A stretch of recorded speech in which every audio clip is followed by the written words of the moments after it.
Bem-vindos, heróis, ao Hero X Cash. Esse aqui é o especial sobre Shingeki no Kyojin, temporada final, episódios 78 e 79. Eu sou Maurício Barreto, o Herói X, e nesse episódio vão rolar cabeças.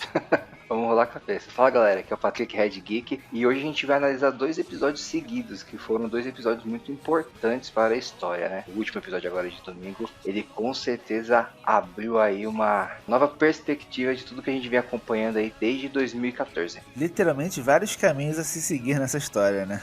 Cara, tem caminho demais para analisar, viu?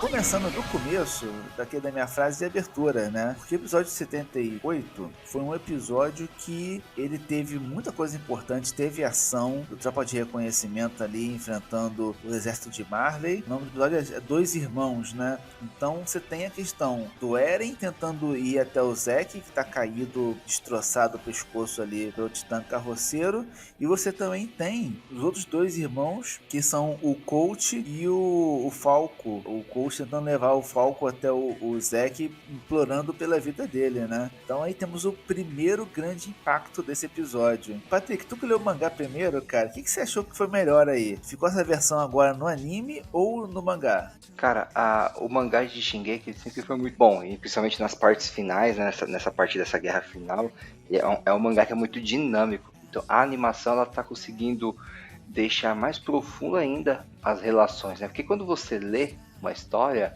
depende muito de como tá o seu sentimento naquela leitura, né? Às vezes você só lê rápido porque acabou de sair, você quer se atualizar da história, ou você lê com sono, ou você lê com calma, mas você lê muito passadamente.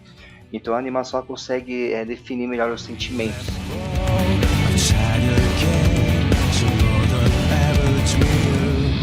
It was like a nightmare that is great for me. São dois momentos importantes desse episódio. O primeiro momento é quando o Zeke descobre que o Falcon tomou o líquido da espinha dele e que se ele gritasse, né, ele transformaria o Falcon em Titã. Então a gente percebe que o Zeke ele tem muita preocupação com isso, de não fazer o povo dele, mas não o povo dele necessariamente, né, mas não fazer com que as pessoas próximas a ele se transformem nesse tipo de titã, porque é um titã descontrolado. Não é um titã que tá com os titãs originais que tem um controle de sua transformação. Ali ele virou titã para sempre, né? Só que assim, ao mesmo tempo que ele se preocupa, ele não pensa duas vezes. Ele se preocupa, mas ao mesmo tempo ele não pensa duas vezes em transformar o Falcon em Titã e dar o grito que ele precisava para concluir o plano dele. E a cena é brutal, né? Porque assim, você tem essa pausa que você acha que ele pode desistir, mas na verdade ele grita e foda-se tudo, né, cara? Pro desespero do irmão dele, que acaba morrendo queimado ali pelo trovão da transformação. E você tem o retorno de uma coisa que é muito importante: os titãs, né?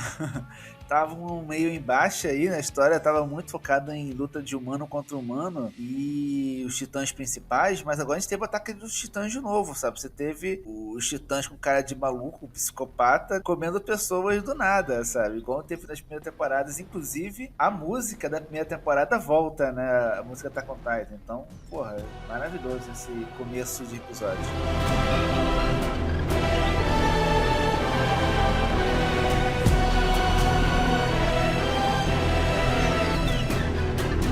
Não importa o apocalipse zumbi, eu ia falar apocalipse zumbi, né? Não importa o apocalipse que aconteça na humanidade, né? No final das contas, o problema sempre vai ser os humanos. Os humanos que sempre vão ser os perigosos na história. É verdade, cara. A gente tá na pandemia aí pra entender que o vírus é só um pequeno problema diante da maldade da humanidade, né? Com certeza.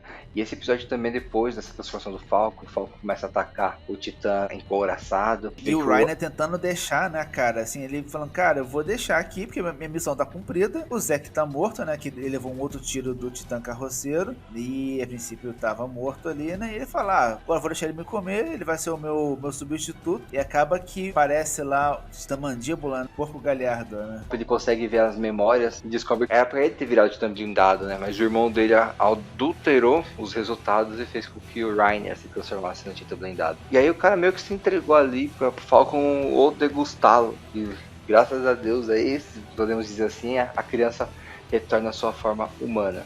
Pelo menos por 8 anos. Mas o legal dessa história é que, meu, o Eren, o bicho ruim, velho, ele tava quase caído como titã.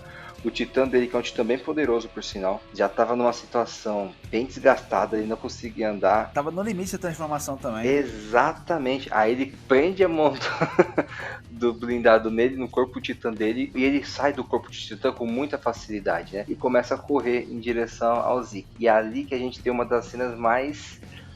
Cara, no mangá isso já era pesado, assim, tipo, pra você. Você não imaginava que isso aconteceria naquele momento da história. Sim. Aquela filha da puta da Gabi arranca a porra da cabeça do Eren. A Gabi dando um tiro com uma bala anti arranca a cabeça do Eren numa rotação de 360 graus, a cabeça gira com aquele efeito da bala. É uma cena muito bem feita, é uma cena muito bem detalhada, com uma pausa dramática, mas Sim. que colabora de todo jeito para que o Eren consiga o que ele queria, que é encostar no Zeke.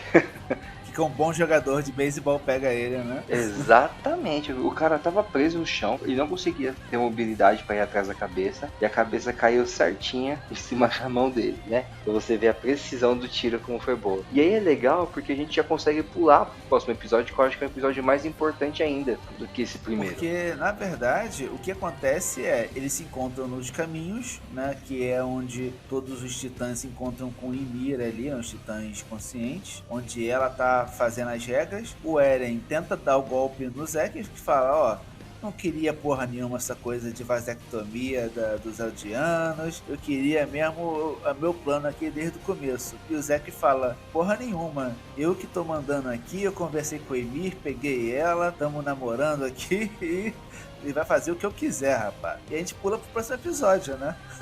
Eu gosto muito dos caminhos porque isso no anime só fica claro pelas falas, né? O Zeke ficou durante muitos anos aprisionado ali, digamos assim, nos caminhos, até que o Eren recobrasse consciência dentro dos caminhos, né? Então, por sorte, a cabeça do Eren ainda não tinha morrido, ele não tinha perdido seus últimos sinais elétricos ali no seu cérebro, porque era só uma cabeça, né? Exatamente. E ele conseguiu se reativar dentro dos caminhos. E num golpe de mestre, o Zeke consegue descobrir as trairagens do Eren e o aprisiona ali dentro dos caminhos. Mas não antes de querer fazer com que ele visite as memórias do seu falecido Grisha pai.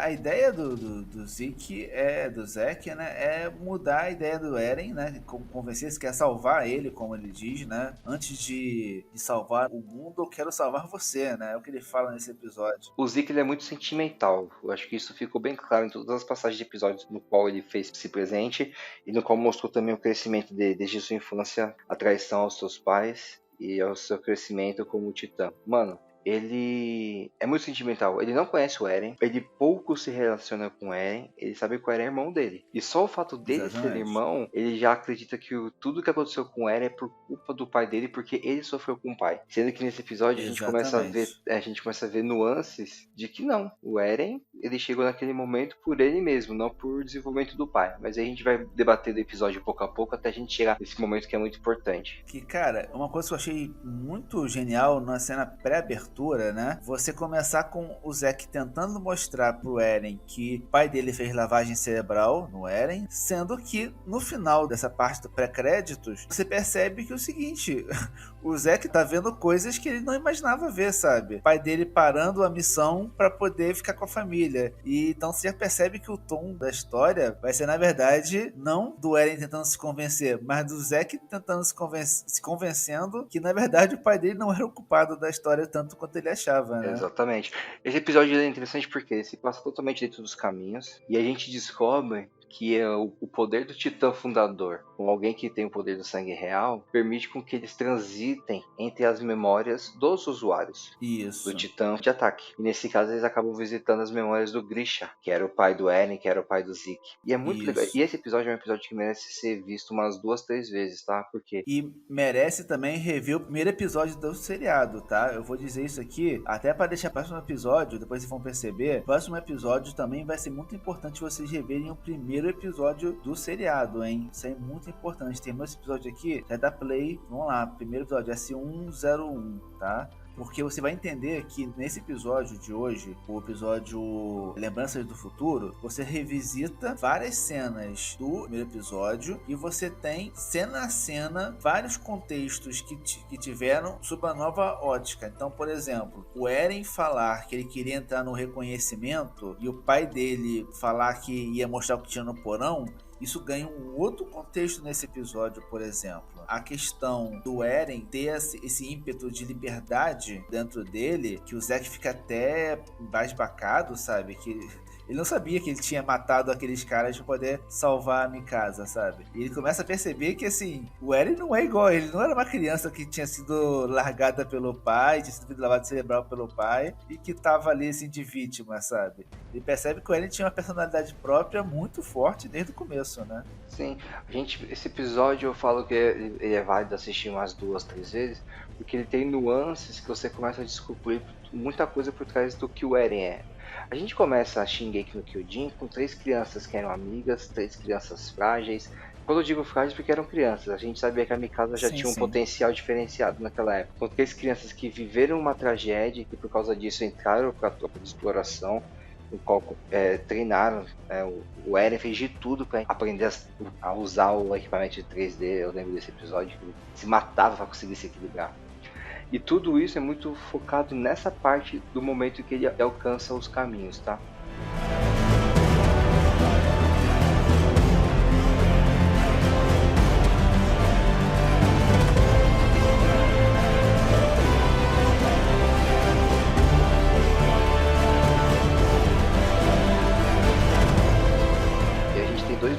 Aqui nessa série, nesse episódio.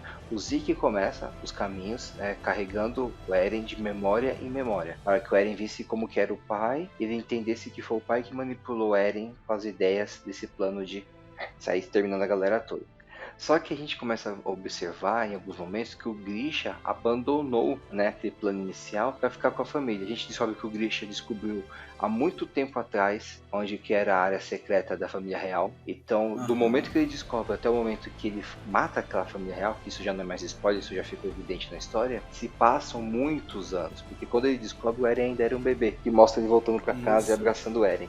E aí a gente tem um momento... Passa acho que 9 anos, cara. E aí esse momento da história é legal, porque quando ele abraça o Eren, você vê o Eren bebê com os olhos arregalados.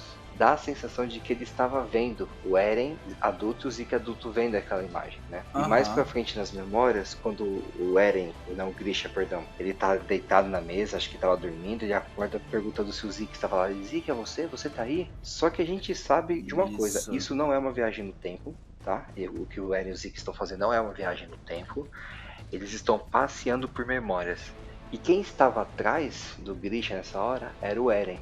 Então é bem provável que o Grisha não tenha sentido a presença deles, mas que o Grisha tenha visto a memória do Eren, porque naquele momento ainda o Grisha tinha o Titã de ataque dentro dele. Isso. Então é bem provável que o Grisha estava revisitando naquele momento memórias do Eren. Por isso que ele teve aquela sensação, é você, Zeke? Tá aí, é você? E a partir desse momento, quem começa a guiar pelas memórias não é mais o Zeke, é o Eren. O Eren que começa a puxar o Zeke para essas memórias. Até que a gente chega numa parte que é muito importante na série. E que, assim, quem já assistiu Dark vai perceber que tem uma sintonia muito forte com a teoria de Bootstrap nesse momento. Isso, que o paradoxo de Bootstrap é o seguinte: você tem um evento que ele é o pontapé inicial de um loop temporal. O grande exemplo de Bootstrap é o Kyle Reese voltando para salvar a Sarah Connor, tem um filho com ela, e esse filho no futuro vai mandar o Kyle Reese, o John Connor vai mandar o Kyle Reese de volta no tempo para poder salvar a mãe dele, e mantém um looping constante, né? Exatamente. E a mesma coisa aqui que a gente está vendo, né? O Eren manipulou o Grisha para ele matar a família real, para poder o destino que ele quer traçar para os Eldianos e para o mundo ser cumprido. Exatamente. Então a gente tem aqui uma grande construção do Grisha querendo evitar esse confronto com a família real e resgatar o Titã Fundador. E a gente descobre nesse exato momento que o próprio Eren começa essa guerra de tomar o Fundador para que o Eren depois assumisse o Titã para que ele pudesse alcançar o Zeke no futuro com a família real.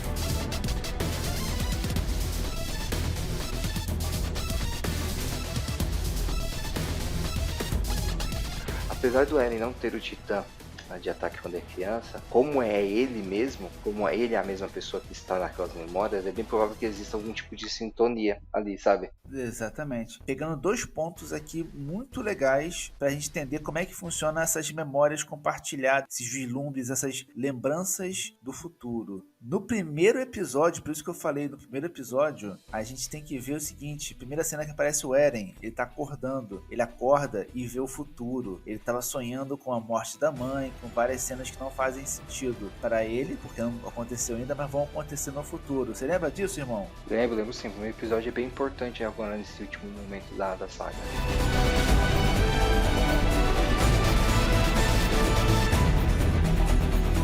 A outra coisa que eu ia citar aqui também, daquele episódio que explodiu a cabeça de todo mundo, que foi quando o Grisha foi transformado em Titã, lá pelo Eren Kruger, né? Que era o outro líder lá, secreto da rebelião lá, né? Certo. Que era o cara que estava infiltrado no governo de Marley. A gente percebe que antes de transformar o Grisha, ele fala: Grisha, você tem que se transformar em Titã porque eu tenho que salvar a Mikasa e o Armin. Exatamente. E aí tu fala: porra, como é que esse cara conhece a Mikasa e o Armin se ele não é o mesmo Eren do futuro? Porque na verdade aquele momento era o Eren influenciando as memórias dele, ou pelo menos ele pensando, vendo as memórias do Eren no futuro, né? É, exatamente. O Tava legal tudo lá, cara. Então, o legal do Titã de Ataque é justamente isso, né? Ele compartilha memórias. E eu tenho uma outra teoria aí que é o seguinte: eu acredito que o Titã ele compartilha memórias, né, entre seus usuários, mas que as memórias do futuro só foram compartilhadas porque houve esse encontro do Eren com o Zeke dentro dos caminhos. Se fosse pelo lado de fora, eu acho que isso não teria acontecido. Como eles, eu acho, tá? É uma teoria minha, não sei se é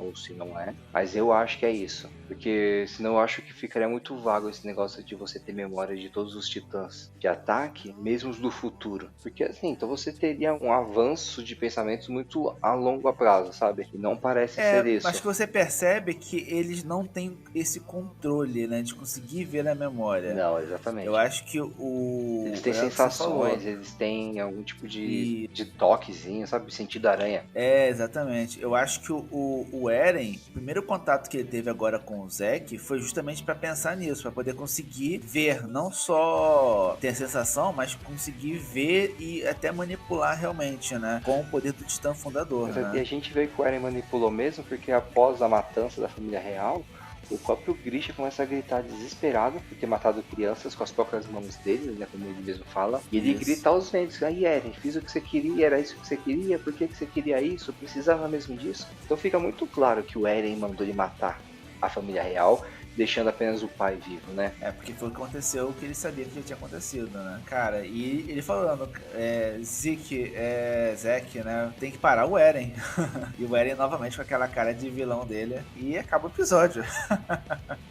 Então, é bem provável que incrível. Agora tenha ainda desfecho dentro dos caminhos, que é muito importante. A gente vai ter ainda mais esse encontro com a Ymir ainda, entre eles novamente. Isso. Que vai ser muito importante aí pro início do desfecho final, porque eu acredito que a partir do próximo episódio já comece o fim mesmo. Tipo assim, a última guerra que eles vão ter que batalhar pela liberdade do povo eldiano e pela liberdade do resto do mundo. Beleza, irmãozinho. E a gente vai ficando por aqui. A gente vai fazer aí as próximas semanas, né? Ainda no nosso especial de Shingeki no Kyojin, né? Attack on Titan, temporada final. Não esquece aí de seguir a gente aqui, ó, no YouTube, no Spotify, no seu agregador de podcast favorito, dá uma curtida, compartilhada aqui. E não esquece de fazer uma coisa também, ó, só fazer um jabá aqui rapidão. Nosso grande Patrick, Red Geek, tem uma loja chamada Red Geek, exatamente, que é a melhor loja para você comprar seu action figure. Cara, a gente tem de tudo lá. Patrick, tem action figure lá de Attack on Titan? Não tem action figure não, mas tá chegando uma estátua Shibankuji do Eren aí pelos próximos dias, acho que nas próximas 2 semanas. Tá vindo do Japão pra gente uma estátua do Eren. Então, pra quem é fã de Attack on Titan, tá vindo. E quem quiser pedir, nós temos o Titã de Ataque também da Pop-Up Parade. Esse chegou uma peça, mas já foi vendido. Então quem quiser é só chamar a gente no WhatsApp. Entra lá no nosso Instagram, @redgeek.loja, ou no nosso site www.redgeek.com.br. Clica lá no botãozinho de WhatsApp, manda uma mensagem e fala que você quer saber o valor da peça, quer encomendar, que a gente encomenda pra você. Valeu, irmãozinho. Valeu, galera. Até a semana que vem. Falou, galera. Todo domingo em Attack on Titan. Até a próxima semana.